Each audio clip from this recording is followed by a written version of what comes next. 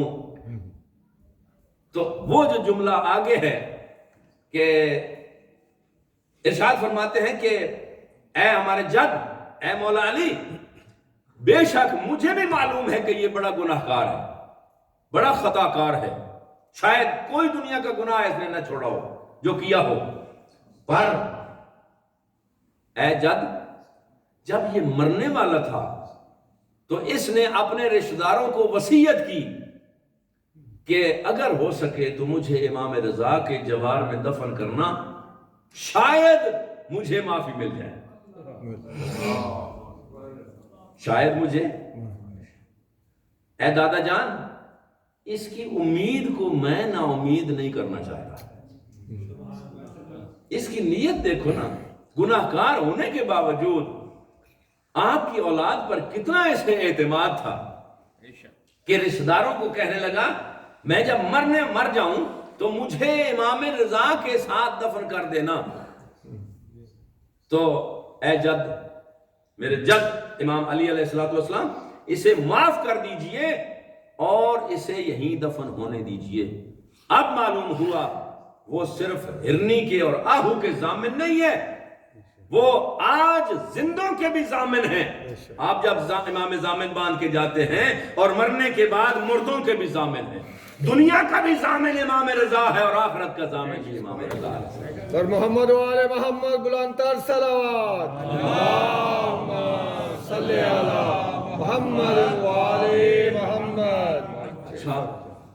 وَمِنْهَا، اچھا عمل تو تھوڑے چھوٹے چھوٹے ہیں نا۔ اب یہ دیکھیں کتنا اس پہ خرچہ آیا ہوگا اس کا، صرف نیت میں ٹوسٹ آیا، ساری زندگی بدبختی کی، لیکن آخر میں نا امید ہو کر چھپ کر ایک آنسو کا قطرہ بھی نکلا اور توسل کیا سامن الحجج سے، امام ضامن سے، اور اس نے ضمانت لے لی۔ یہ ہے چھوٹا عمل اور بڑا اجر۔ حد تو یہ ہو گئی، یہ تو ہے حب رضا علیہ السلام۔ ایک جو اگلی میں روایت آپ کو سنانے والا ہوں، آپ حیران رہ جائیں گے کہ اس کا بھی۔ تو وہ کہتے ہیں، حاجی علی فرماتے ہیں کہ مولا یہ بھی ہم نے سنا ہے کہ جو امام رضا علیہ السلام کا نمک کھا لے اسے بھی منکر و نکیر تنگ نہیں کر سکتے۔ تو امام زمانہ نے ارشاد فرمایا بالکل سچی بات ہے، جو ہمارا نمک خوار ہو ان کی جرت کیسے ہوگی ہمارے چاہنے والے کو، اور ہمارا کھانے والے کو وہ تنگ کریں، کیسے ممکن ہے؟ تو اس کے ضمن میں وہ کہتے ہیں کہ جی واقعہ جو ہے وہ یوں ہے کہ انہوں نے کہا کہ جی میں نے آقا خواب میں دیکھا ہے، اب آپ اس کی تصدیق فرمائیں کہ یہ سچی بات ہے کہ کنت فی مشہد الرضا، میں مشہد رضا میں تھا، ورأیت اعرابیا، میں نے ایک بدو کو جو دیہاتوں میں رہتے ہیں، ایک دیہاتی بندے کو دیکھا، فی مشہد الرضا، آپ کے جد امام رضا علیہ السلام کے حرم میں۔ تو میں نے اس سے سوال کر لیا کیف وجدت مشہد الرضا، مجھے بتاؤ اے انجان بندے اور دیہاتی، لگتا ہے پڑھے لکھے نہیں ہو، پر مجھے یہ بتاؤ کہ آپ کو کیسی لگی یہ زیارت، اور مشہد کا شاہ خراسان کی آپ جو زیارت کے لیے آئے تو کیوں آئے ہو اور کیا؟ تو اس نے بڑے وثوق سے بالکل صدق دل سے مجھے کہا کہ عبد خدا، میں آج تقریباً 5 دن ہو گئے ہیں امام ضامن کا مہمان ہوں، اور صبح دوپہر اور شام میں امام کے لنگر سے کھا پی رہا ہوں مزیدار، اور میں ان کا مہمان ہوں۔ اور اس کے بعد جو اس نے کہا ہے مولا، اس کی تصدیق آپ کو چاہیے، آپ سے چاہیے، اس لیے کھانا پینا تو ساری دنیا کھاتی ہے، اس کا اتنا توکل ہو گیا، مجھے کہنے لگا اب میں نے اتنا کھا لیا ہے نا امام رضا کا نمک کہ اب آنے دو، منکر و نکیر مجھ سے ان کی جرت کیسے ہوئی مجھ سے سوال کرے۔ ماشاءاللہ۔ تو مولا یہ جو تھوڑا اوور کانفیڈنٹ نہیں تھا وہ؟ معصوم امام ارشاد فرماتے ہیں نہیں ایسی بات نہیں ہے، اس نے سچ کہا، اس لیے کہ جو ہمارا مہمان ہو اور سچے دل سے ہمارا مہمان ہو جائے، کون ہے جو اس کو تکلیف پہنچائے؟ کیا بات ہے، او بھائی یہ میرا مہمان ہے اور وہ تو ہمارے خادم ہیں۔ جیسے کہ ابو نواس ایک شاعر ہیں اور وہ دو طرفہ، مطلب دو ہوتے ہیں دو روئے دو منہ والے، ادھر دربار میں جاتا ہے تو ان کے فضائل، ادھر آتا ہے تو ان کے۔ تو کسی نے اس سے کہا کہ عبد خدا تو اتنا بڑا ادیب اور شاعر کہ فی البدی شعر کہہ دیتا ہے، اور خدا نے تجھے اتنی تاثیر دی ہے کہ جو لفظ تو کہہ دے وہ تو ادبیات عرب کا قانون بن جاتا ہے، تو پھر تو ہارون و مہمون کی تعریف کرتا ہے، ان کی شان میں شعر و شاعری کرتا ہے۔ لما مدحت ابن موسیٰ، کہ امام رضا اور امام موسیٰ کاظم علیہ السلام کے بیٹے کی تعریف کیوں نہیں کرتا، ان کے قصیدے کیوں نہیں پڑھتا؟ تو اس نے 4 شعر پڑھے اس کے جواب میں، اس بندے کے سوال کے جواب میں، اور میں آپ کو عربی نہیں سناؤں گا اس لیے کہ پھر مفید مطلب نہیں ہے۔ وہ کہنے لگا کہ کمال ہے، مجھے کہتے ہیں کہ جی آپ اتنے بڑے شاعر ہو اور سب کی تعریفیں کرتے ہو اور ابن موسیٰ کی تعریف نہیں کرتے ہو۔ باٹم لائن آخری شعر وہ کہتا ہے کمال نہیں ہو گئی، یہ دنیا کو کیوں نہیں سمجھ آتی، میں کون ہوتا ہوں اس امام کی مدح و ثنا کرنے والا جس کے باپ کا نوکر جبریل ہو۔ کیا بات ہے، سبحان اللہ، سبحان اللہ، کیا بات۔ اب آپ سے سوال ہے کہ عربی ملکوں میں بھی آپ لوگ رہ کے آئے ہیں کچھ، کہ باپ کی عربی جو ہے وہ اب ہے، ابن، اور دادا اور اس کی عربی جد ہے، اب نہیں ہے۔ تو ہم نے تو یہی سنا تھا نا آج تک کہ امام حسین علیہ السلام کی وہ جھولا جھلاتے تھے خدمت کرنے کے لیے، لیکن یہ امام رضا علیہ السلام کے بارے میں شعر کہہ رہا ہے کون؟ ابو نواس، اور کہہ رہا ہے میں اس کی کیا تعریف کروں جس کے باپ کا نوکر جبریل ہے۔ باپ امام رضا علیہ السلام کا کون ہے؟ امام موسیٰ کاظم علیہ السلام۔ معلوم ہوا بتانا یہ چاہتا ہے کہ علی و محمد کسی دور کے بھی ہوں، جبریل کا پیشہ نہیں بدلتا۔ کیا بات ہے، کیا بات ہے، ماشاء اللہ،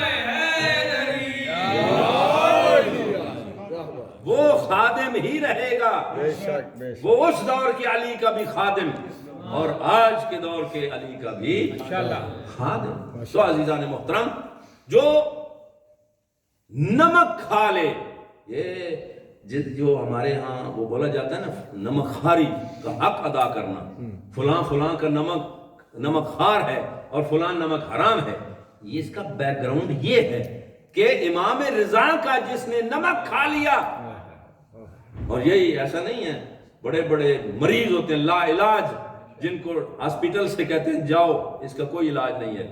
آپ جائیں زیارت کے لیے، آپ میں سے کوئی گئے ہیں؟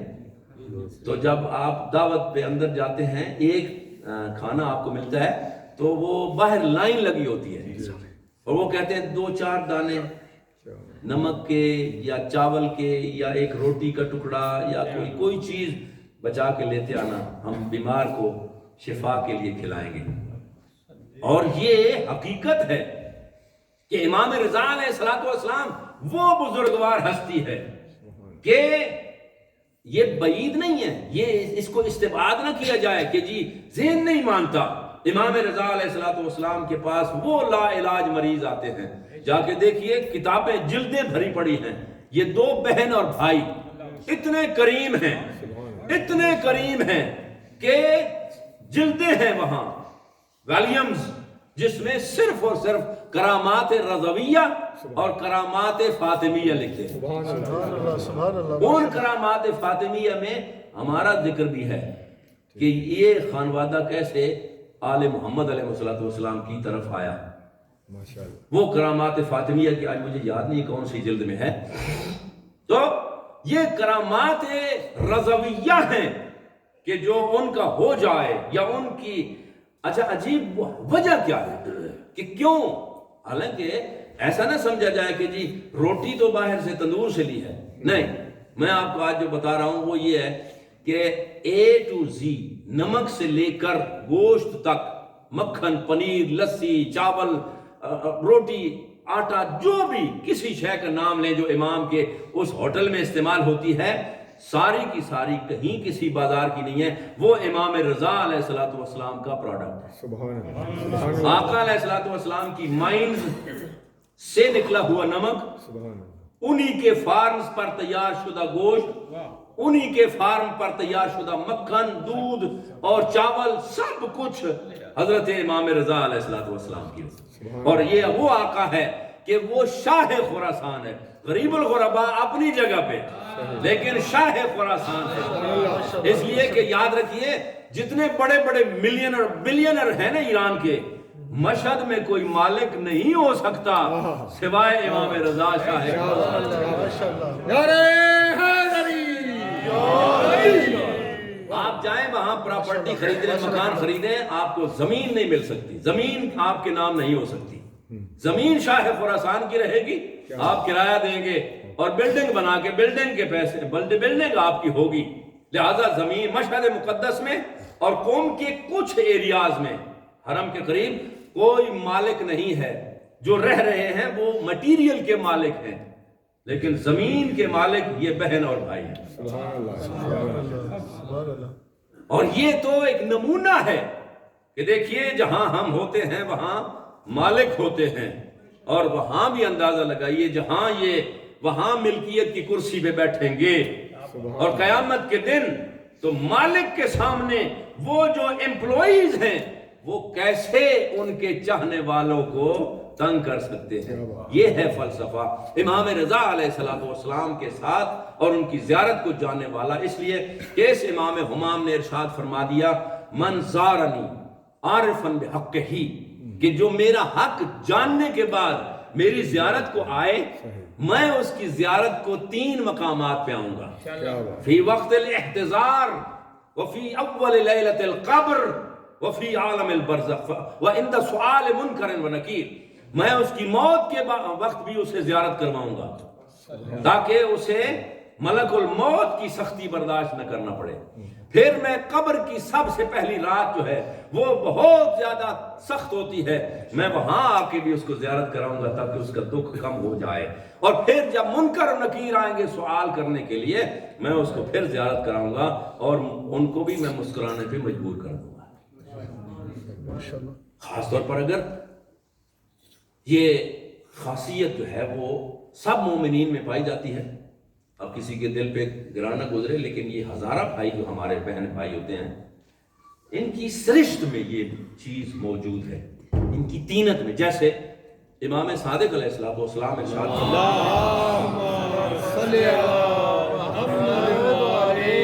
کہ شیعتنا خلقوا من فاضل طینتنا، شیعہ ہمارے جو ہیں وہ ہماری بچے ہوئی مٹیریل سے ان کو پیدا کیا اللہ نے۔ تو ظاہر بچے ہوئے مٹیریل سے جب پیدا ہوئے تو ان کی سنخیت جو ہے وہ اس کا لحاظ تو کریں گے نا۔ تو اسی وجہ سے جب ہمارا کوئی چاہنے والا غلط کام کرتا ہے تو ہمیں تکلیف ہوتی ہے، اور اگر کوئی اچھا کام کرتا ہے تو ہم خوش ہوتے ہیں۔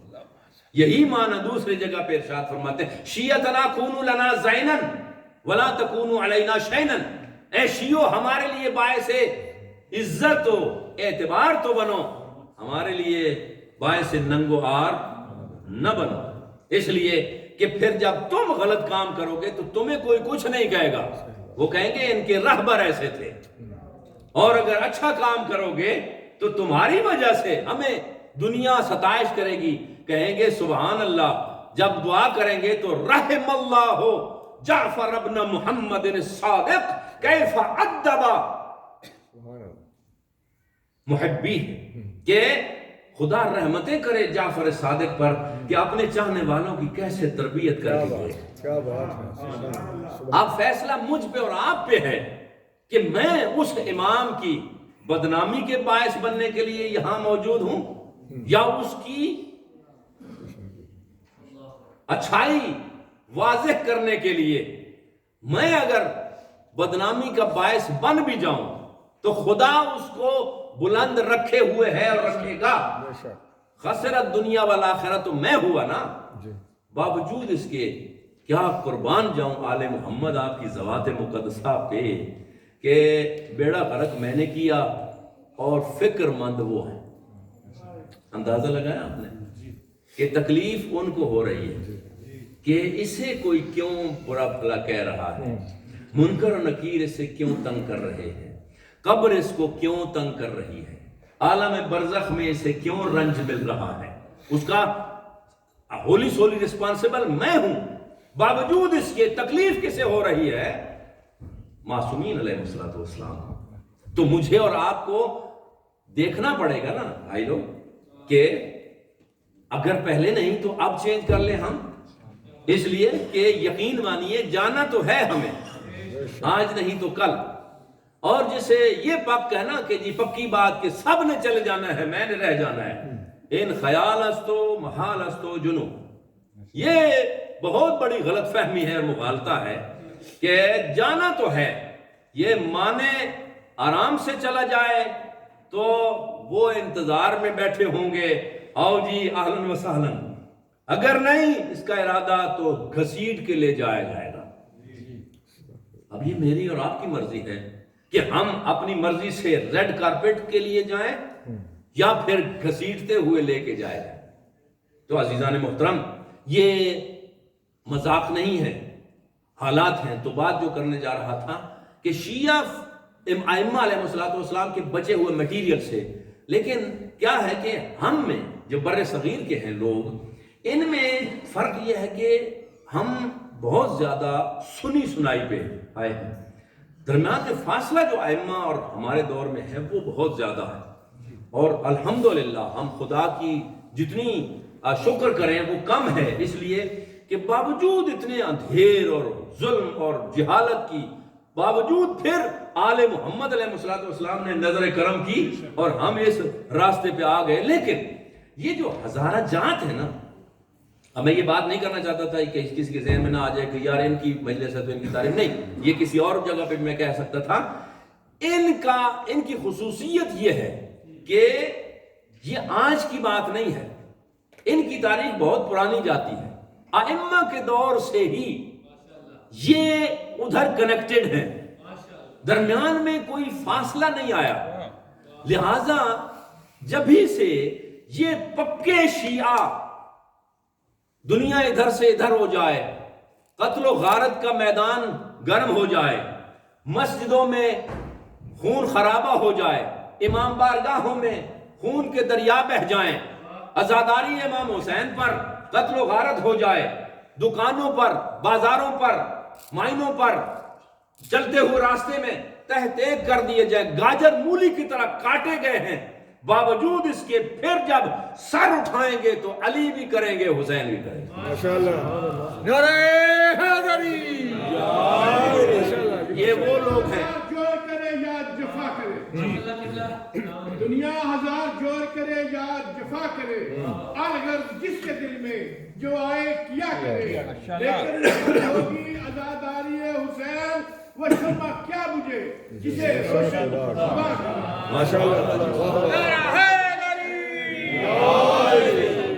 تو بہت سارے روات بھی جو ہیں وہ ان کے علاقوں سے ہیں. میں آج کے ہزارے کی بات نہیں کر رہا کہ یہ ایک ایسا سلسلہ ہے کہ جن میں درمیان میں کوئی فاصلہ نہیں آیا.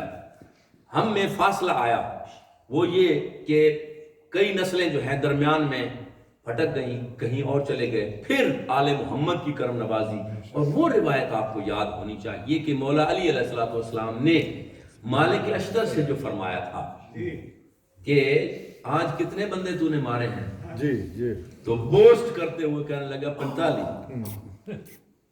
یا علی آج تو کمال نہیں ہو گیا, 45 ہی آپ نے مارے ہیں, 45 ہی آپ کے اس خادم نے. دل میں یہ تھا کہ برابری ہے. امیر الکائنات مسکرا کے ارشاد فرماتے ہیں, مالک ہوش کے ناخن لے, تیرے سامنے جو بھی آیا تو نے اسے مارا. علی کی ذوالفقار اس پہ چلتی نہیں ہے کیا بات. جس کی آئندہ 70 پشتوں سے میرا چاہنے والا پیدا ہو. سلیمان حیدری.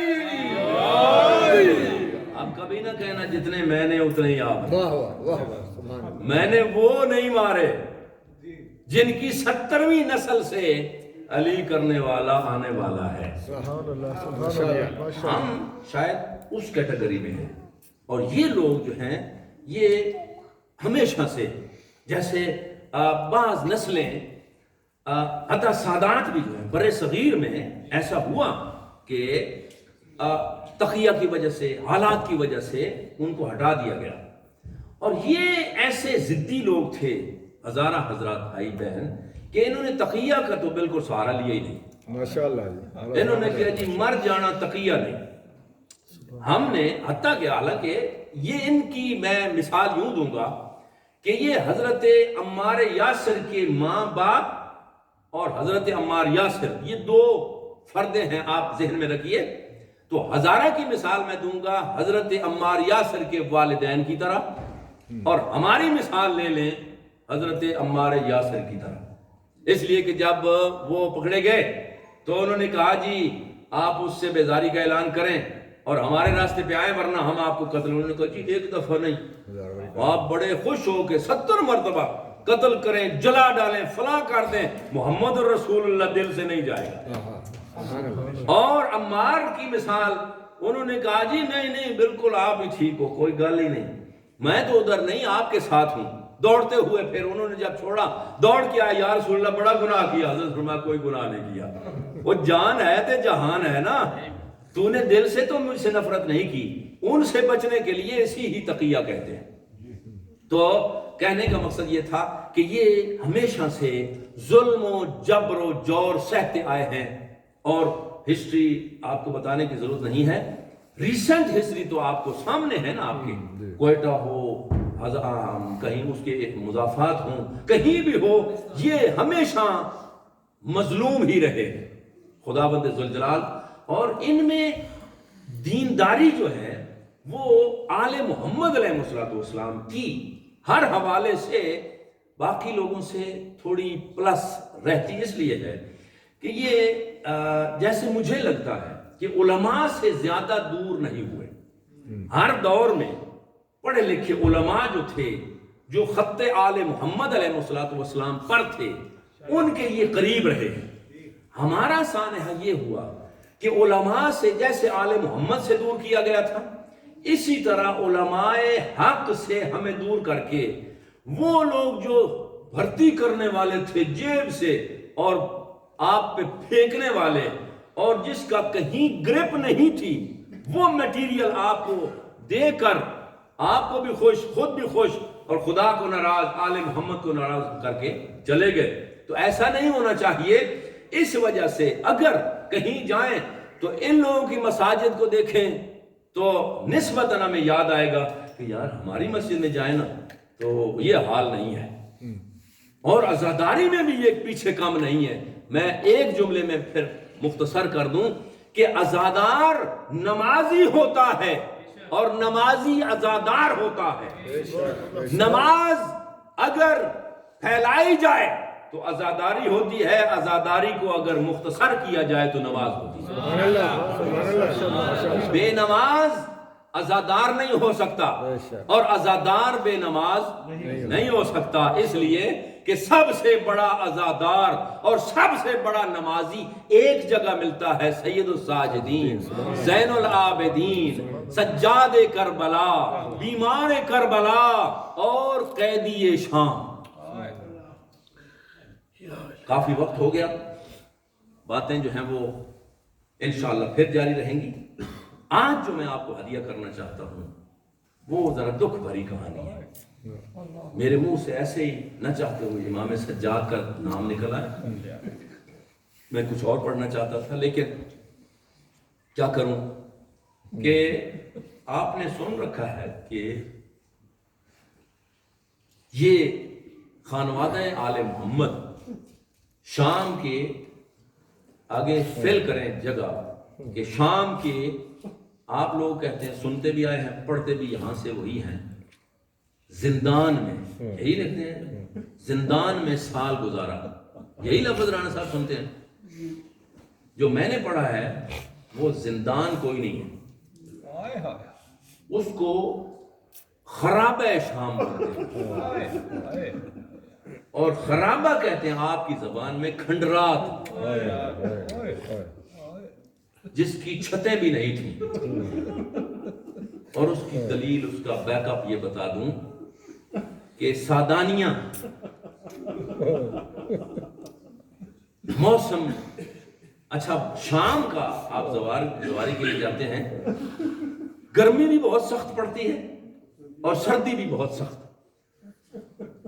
اور تمازت آفتاب کی وجہ سے سادات اور سادات کے بچوں کی چہروں کی چمڑیاں بھی اللہ اکبر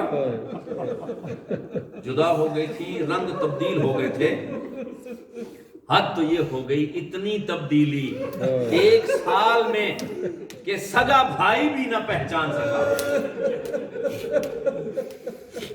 کہ جب آئے نا مدینے میں واپس تو محمد حنفیہ نے کہا تھا قیدی میں اپنی بہن زینب اولیاء سے ملنا چاہتا ہوں، اور سرکار زین العابدین ارشاد فرماتے ہیں چچا ہم ایسے حالات کا سامنا کر کے آئے ہیں۔ کہا چچا؟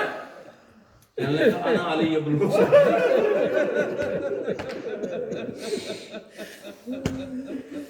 بھتیجے آپ کا یہ حال؟ کہا کیوں نہ ہو، جو کربلا سے کوفہ، کوفہ سے لے کے شام غیور امام اپنی بہنوں اور پھوپھیوں کو ننگے سروں کے ساتھ لے کے جائے۔ اور یہ حالات کیے تھے خراب شام نے۔ ایک روایت کہتی ہے کہ عبداللہ بن سعید ایک مومن ہے جو شام کے اندر نہیں رہتا تھا، مضافات میں باہر، لیکن شاپنگ کے لیے، سودا سلف لینے کے لیے وہ دمشق میں آتا تھا۔ تو تقدیر کا چکر کہ تقدیر اسے خرابہ شام سے گزرنے پہ مجبور کرتی ہے، راستہ وہی ہوگا شاید۔ جب وہ آیا تو دیکھا عجیب منظر کہ ایک نحیف سا قیدی ہے جس کے گلے میں توق، پاؤں میں بیڑیاں، اور چھوٹے چھوٹے بچے اس کے ساتھ بیٹھے ہوئے ہیں، اور وہ کچھ مانگتے ہیں اس سے۔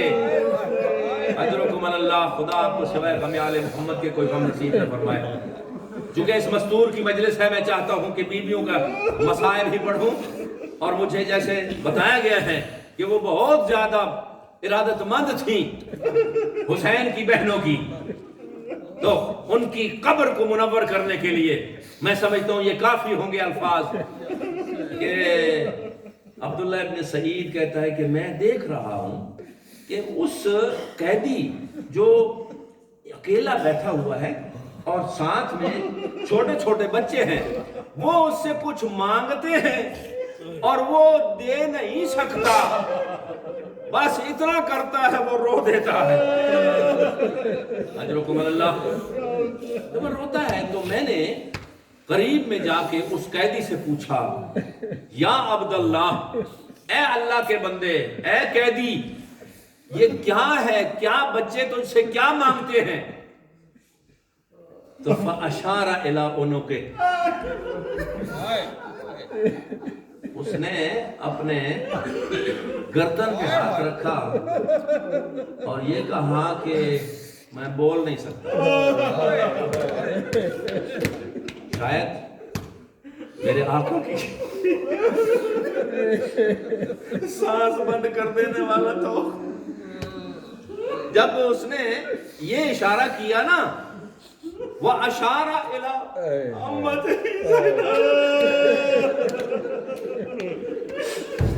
اور مجھے کہا کہ اگر تو پوچھنا چاہتا ہے نا کہ یہ کیا مانگ رہے ہیں تو یہ میری پھوپھی زینب بیٹھی ہے، ان سے پوچھ لے۔ کہتا ہے میں نے ادب سے سر جھکا کے کہا قیدی میں ایسے قبیلے سے تعلق رکھتا ہوں جو ہم مستورات کو تکلیف نہیں دیتے، پر کیا کروں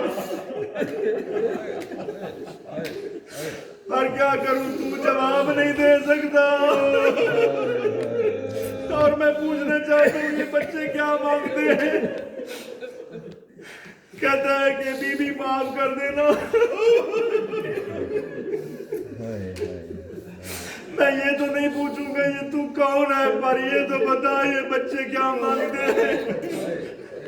کہا کہ اے عبد خدا یہ بچے اس سے تھوڑا سا پانی مانگتے ہیں اور تھوڑا سا کھانا مانگتے ہیں، اور یہ مجبور امام دے نہیں سکتا اس لیے کہ ظالم کے دربار سے اتنا مختصر کھانا و پانی آتا ہے۔ کہتا ہے کہ جلدی جلدی جب یہ بات میں نے سنی تو میں نے کہا کہ مجھے اجازت دو، تھوڑی دیر کے بعد میں آتا ہوں۔ کہتا ہے جیسے بندہ دوڑ کے آتا ہے نا، دوڑتے ہوئے سانس بھول جاتی ہے، وہ سامان لینا بھول گیا اور دوڑ کے گھر میں داخل ہوا جیسے پہلے کبھی نہیں آتا تھا۔ تو بیوی اس کی پریشان ہوئی، کیا ہوا عبداللہ؟ تو کہنے لگا کہ جلدی آ۔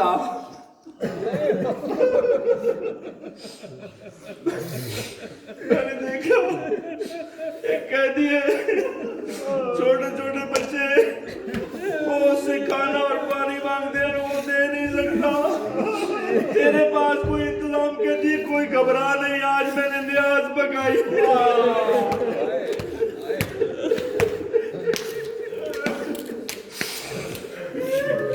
کہتا ہے ہاں، اس نے کہا کہ لے جا، یہ ان کو دے دے۔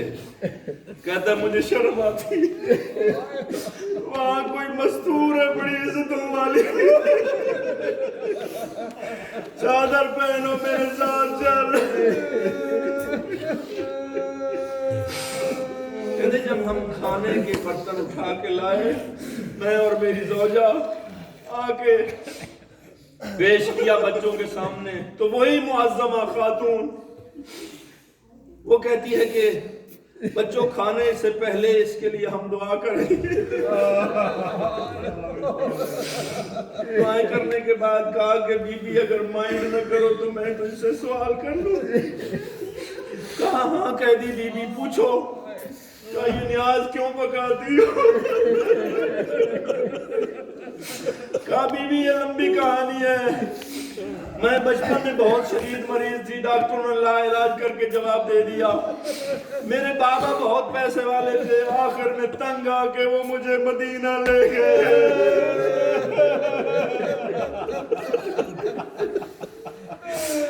رسول خدا سے دعا کروائی، ان کی گود میں اس وقت ایک چھوٹا سا بچہ تھا، تو اس بچے نے دعا کی تھی، وہ دن اور آج کا دن میں پھر کبھی بیمار نہیں ہوئی۔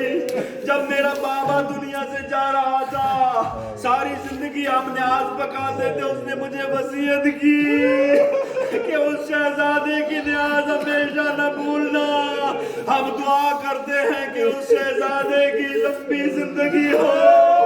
زینب نے یہ سر اٹھا کے کہا بی بی نیاز ضرور پکانا، لیکن آج کے بعد اس شہزادے کی دعا لمبی دعا طے کرنا، عمر کی لمبی دعا نہ کرنا، اس لیے کہ حسین اس دنیا میں نہیں اور وہ حسین مظلوم کا سر موجود، اور میں ہوں حسین ابن علی کی بہن زینب علیہ مقام، اور یہی تو ہے حسین کے بچے جن کے لیے تو نیاز لائی ہے۔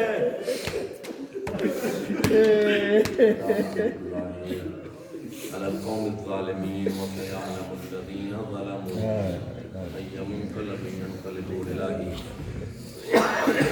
برب الزهراء وأبيها وبعلها وبنيها والسر المستودع فيها اسمك العظيم الأعظم أجعل الذل أجل الأكرم يا الله يا الله يا الله يا رحمن يا رحيم یا مقلب القلوب والابصار یا مدبر اللیل والنہار یا محول الحول والاحوال حول حالنا الى احسن الحال۔ خدا بندہ اس قلیل سی عبادت کو اپنی بارگاہ میں قبول اور منظور فرما، اور اس کا ذکر و اذکار کا، مجلس کا، طعام کا، نیاز کا، سب کا درود و سلام جو انہوں نے ذکر و اذکار کیے ہوں گے ڈیفینیٹلی اس کا سب کا ثواب محمد و آل محمد کی طفیل خانہ مرضیہ کی روح کو ایصال فرما، ان کے درجات بلند فرما، اور ان کو اپنا بہترین مہمان قرار دے، کائنات ان کے گناہوں سے درگزر فرما، اور ان کو اعلیٰ علیین میں اپنی آقازادی جناب فاطمہ زہرا اور ثانیہ زہرا کے ساتھ معشور فرما، ان کے پسماندگان کو خاص طور پر جواد بھائی کو صبر جمیل عنایت فرما،